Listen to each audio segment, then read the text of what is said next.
Penjabat Bupati Aceh Besar Muhammad Iswanto secara simbolis menyerahkan bantuan alat dan mesin pertanian bantuan Menteri Pertanian Republik Indonesia kepada 11 kelompok tani di Kabupaten Aceh Besar pada Jumat siang, 25 November 2022.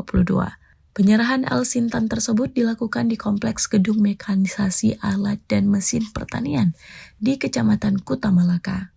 Dalam kesempatan itu, Muhammad Iswanto mengharapkan kepada kelompok tani agar menjaga dan memanfaatkan bantuan Al-Sintan tersebut secara baik. Bantuan Al-Sintan itu sangat penting untuk mendukung operasional kegiatan pertanian, khususnya padi sawah. Dengan demikian, kehadiran Al-Sintan bantuan mentan itu semakin mendorong petani dalam meningkatkan produktivitas sehari-hari.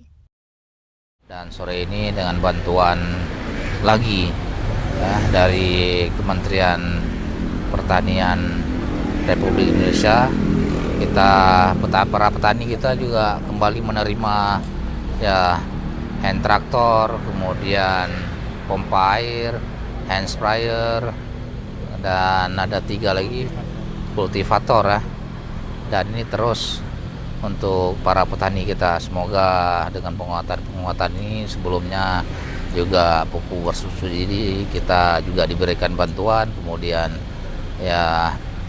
traktor, hari ini hand traktor, dan insya Allah terus tidak pernah jeda, tidak pernah berhenti kita bersama petani untuk selalu menjaga Aceh Besar ini supaya tetap menjadi swasembada pangan.